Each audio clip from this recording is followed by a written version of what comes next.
There's a young woman who lives as a single mother, has a single child in the house. He's approximately 6 or 7 years old. He had a speech impediment. And when you ask them, why does he have a speech impediment? It was very simple. It's a very straightforward answer, but a very unfortunate answer. He was exposed to gun violence outside of their home. They lived in an apartment building. There was some gun violence. They were not involved in that violence, but he heard the gun violence. And since that time, he had a speech impediment. Kids these days are cruel. Classrooms are too large. Teachers don't have the time to spend on each individual child. Grades went down. Not doing well socially. It's simply not fair. It's simply not fair. And so you start to wonder, what can you do just to help him out? It's not his fault. It's not his mother's fault. But she lacks the resources to do what is right for her own child. And so, this example is very simplistic. You can get him a speech therapist. But when you dig deeper, the mother works as a medical assistant. A lot of us in here work in medicine. You probably know how much a medical assistant gets paid per hour. It's not much. Speech therapists mostly work just like all of our offices, kind of that 8 to 5 sort of thing. They're frequently not open on weekends, frequently not open on evenings. So what is she supposed to do? Take time off work, miss a shift every single week or every other week to take her son to a speech therapist? Not going to work. That was not an option. So then we say, well, we did not have a charity at that time actually, but it was so unfortunate. We said, look, we'll get him a speech therapist ourselves. And so literally, in between patients, before morning clinic starts, after clinic is over, you start calling. What can you find a speech therapist who is maybe semi-retired, maybe they're in training, whatnot. Somebody willing to do a cash service for this family. You pay them cash, and they will accommodate, maybe showing up in the evening, show up on the weekends, to accommodate her schedule, because she cannot miss a single shift. She lives paycheck to paycheck.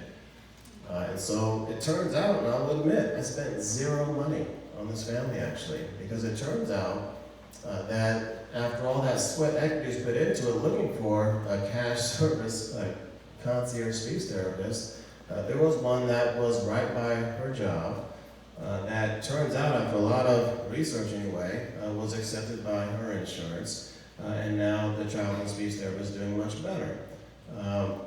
You take for granted the knowledge that we may have about how to access certain things. The mother was not knowledgeable to access these things, even though, irrespective of how important it was, just simply was not aware of how these things were accessible to her and her child.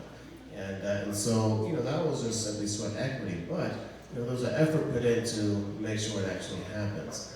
And so it's something as simplistic as that, something that we would take for granted on a daily basis, these sorts of things. And so now the son is doing much better. Speech impediments improving over time. This has been about 8 to 9 months or so, and doing much better. That's one example. Another example, this family in Mesa. It's a single parent family again. They live in a 2-bedroom home. Literally, it seems like the size of this kitchen. It's unbelievable. Very nice family. One child had a brain tumor. It was benign. But required multiple operations. Now she's completely physically disabled, effectively wheelchair bound. Another child, 7 years old, significant learning disabilities, was held back in school already. Then a 13-year-old son, also getting D's and C's in school. They go to the local public school out there. On the side, the mother has no money, so on the side she cooks food in the parking lot of her apartment complex to make ends meet. It's unbelievable. The kids will not get special attention at school, not because the teachers are bad, but they have 30 other kids in the classroom. And so, her kids do not, get special attention, I guess, if you will, compared to the other kids. And so, what do? It's not the mother's fault. There's nobody else educating the family. They have no extended family members there. They have no money to access other resources, tutors, so forth.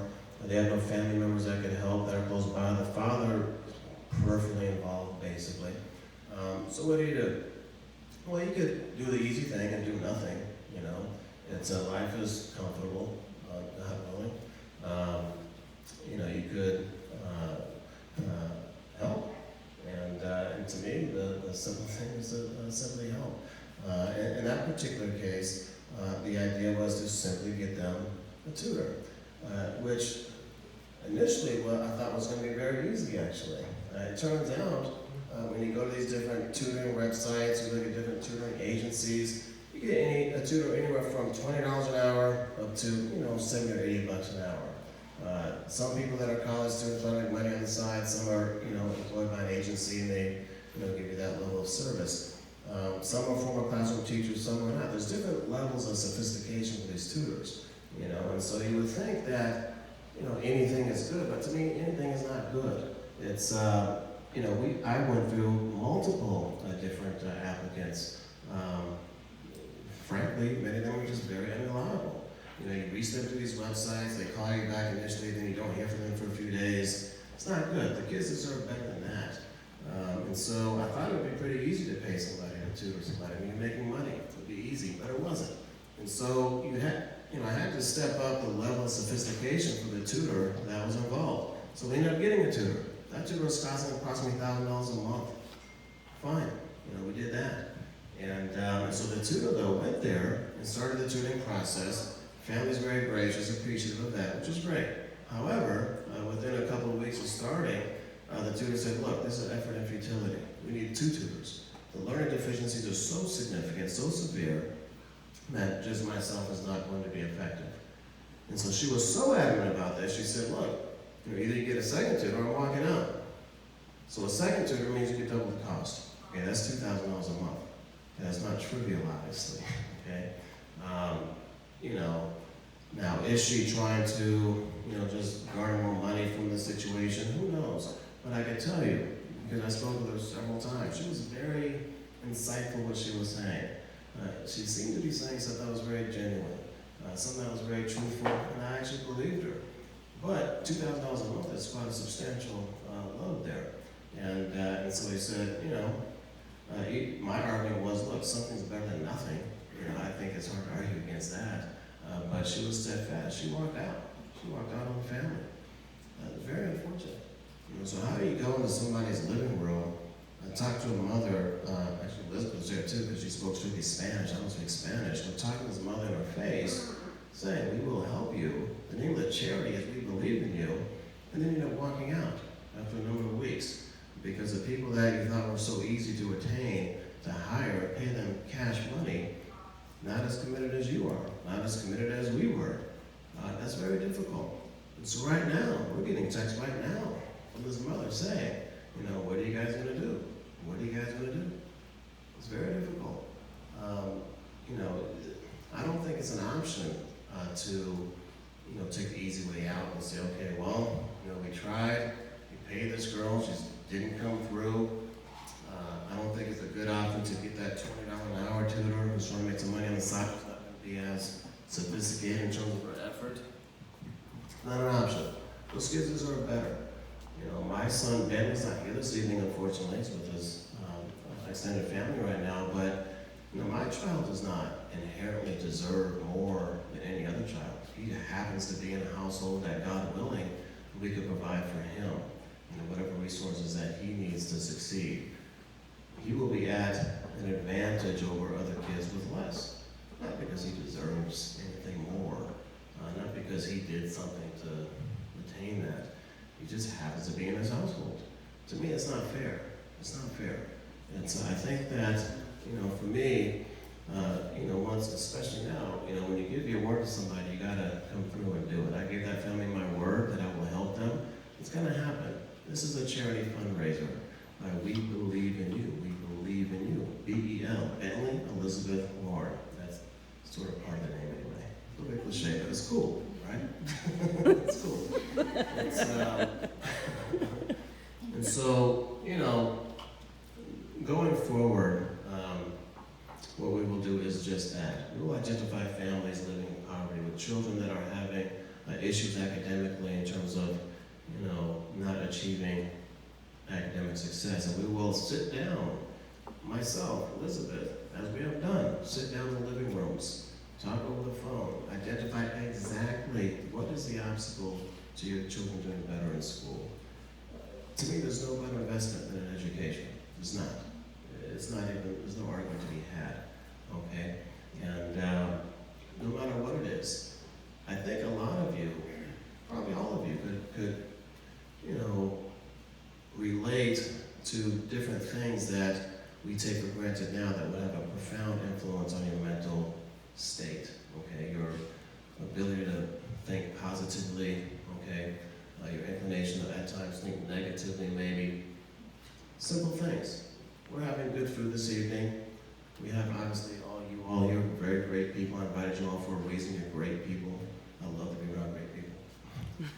It's, but it's not, that's not attainable for everyone, okay? Have you all ever been in situations, where you don't have some basic necessities? Okay, imagine a scenario where, you don't have basic hygiene skills, okay? Basic hygiene. You don't brush your teeth every day. You don't take a shower every day. You don't have clean clothes. Imagine that. Imagine it. For myself, at a very young age, I grew up with some of that stuff, okay? People make fun of me now because I'm so damn picky. I love being picky, actually, because I know what it's like not to have nice things. I know what it's like to, not enjoy some of these luxuries. It's not normal to live in a house this size. I don't need this much damn space, obviously. But it's nice, of course, but it's not important. Okay, it's not a necessity. It's, what is it like not to have, good food to eat? What is it like not to have dinner? It seems very silly. It seems very silly. But at a young age, I can have a very profound impact on your mental state. Very profound. And I know it is. It's because I was there. You could either respond in a way that you resort to crime. Okay, you could resort to thinking, well, I don't want to live that way going forward. I'm going to do better. I'm going to work harder. I'm going to attain these things and succeed. But how do you really influence that? You can't control that. You cannot control that. For myself, growing up, not having certain things at times, something is very simple. You go to school and you see your classmates, and again, it sounds very silly, but believe me, it's real. You see people with nice lunches at school. It's a very beautiful, fluffy sandwich. Okay? It's nice, soft bread. It's silly, right? Nice cold cuts. It's, when I was going to school very early on, this was at a very early age, we didn't have those sorts of things. I would think, wow, that Coca-Cola, Pepsi must be damn delicious, that sandwich must be delicious. I went so far, this is true, I went so far as to steal these things. Steal. I'll go to a store, this was way back in the day, you guys remember this. They would have the free Pepsi to get a certain bottle cap. You can actually see under there. You can see it. You can see if it's a free one or not. I would steal that. Steal it. I wanted a Pepsi and a Coca-Cola so damn bad, I would steal it. And it was delicious. Absolutely delicious. Sandwich meat. It seems crazy. It's so silly, right? But you think so, inadequate. You get so frustrated and depressed, frankly. You get, discouraged, really. Why do these other kids have something I don't? I would steal that too. Steal some sandwich meat. Now, the sandwich meat I was stealing, I didn't realize it was so low quality. It was like 99 cents a pack. Salt, You steal that. I don't know, my mom even knows this. I was stealing sandwich meat, But this was before I lived with my mother, so don't. You steal these things. You steal Pepsi, steal Coca-Cola, steal sandwich meat. It's very trivial, but because it was coming from a place of frustration, from discouragement, from just wanting something more, wanting what other kids had. Like, why did they have something I did? And something as trivial as that, would have a significant negative impact on your mental state. But It's not like they deserve something that I wasn't getting. No. And the problem is that it manifests itself in other ways too. Because that mental state, that negative mental state impacts your academic performance. And if that's the best investment you can make in life to assure yourself the maximal chance of success later, to make your lives comfortable for you and your family, you gotta do something about it, right? And so, why is it that despite my notorious life of crime, stealing sandwich meat, why is it that somehow I got out of that? I'll tell you what, it was literally like a light switch was flipped, literally. Because what happened? I was getting D's and C's in school. This was up through sophomore year of high school, actually. That's very late in the game, actually, right? Sophomore year in school. D's and C's. No, I'm a cardiologist. My patients don't want to know this, I'm sure. But that summer, the summer of my sophomore year, I moved. I went from my father's place to my mother's home. What was different? The very next quarter, the first quarter of my junior year, straight A's. Straight A's. From there on out. Was I somehow smarter junior year than sophomore year? No. I was the same damn person, obviously, right? Like, I was more positive thinking, I'm sure. Why? Because now I'm in a stable household. It's quiet, it's clean. You have food to eat. I was drinking probably a 12-pack of Pepsi a day. Gaining ridiculous weight. Ridiculous amounts of weight. That damn thing was delicious. But the point is that something is trivial. Something we would take for granted now is not so trivial to these kids. It's not. And I know that for a fact because I was the same person. I take that same stuff very serious now. That's why when people make fun of me, my nickname is Groucho in the office, because I care about these very small details, so I know what it's like not to have them. But I also understand that myself, Bentley, any of us, we don't inherently deserve these better things, if you want to call them that, more than anybody else. We don't. Bentley does not deserve to get better schooling than somebody else. He doesn't deserve nicer clothes. He doesn't deserve better toys or more toys. He doesn't deserve better food in the evenings or breakfast or whatnot. He doesn't deserve that more than somebody else I'm saying. Obviously, he will get it because he's my child. I'm going to make sure he has the best chance of success, obviously. But he doesn't deserve it as compared to somebody else. And I know how impactful making a change on these little things can be. And so for me, identifying as many families as possible, with as many kids as possible that we could help, it will definitely have an impact. This is not going to be toy drives. This is not going to be sending, crates of water to Puerto Rico. Those are very noble things. Of course we should do that. Of course, someone should be doing this stuff. But I'm saying on a very individual, customized level, intimate level, that's what this charity is. We believe in you. And so it will be very individualized. It will be identifying individual families. That requires a lot more effort. It's not just, donating money to the Red Cross. You don't know what the hell happens. Even you guys, gracious enough to donate money this evening. It will not be lost in the abyss, I can assure you. You will see documentation of exactly what happens. You will see testimonials from families and kids alike about exactly what is being done. Because to me, anyway, that is much more impactful to me. And that's my passion, to identify those individual cases that we can intervene on. And that's what we'll be doing. And so that is the mission that we believe in you. That is why we're having a fundraiser. That is why we are asking you guys to graciously contribute some amount of monies to that, wbnu.org, so we can make that happen. No matter what, it will happen. Okay, I don't care if we raise zero money this evening. That family is going to be called next week, and we will get another tutor from an agency this time, because now you can get a contractual arrangement, so a little bit more reliable. Okay, because there's no option to walk in that family's house, start the process, and then rip it away. Now, we didn't rip it away. The tutor walked away, but I gave them my word. It's going to happen. There's no other option.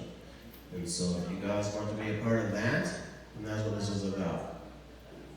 It's one thing to talk about stuff, it's another thing to actually do it. We believe in you, walks the walk, doesn't just talk the talk. And so, like I said, you Yeah. can be a part of that.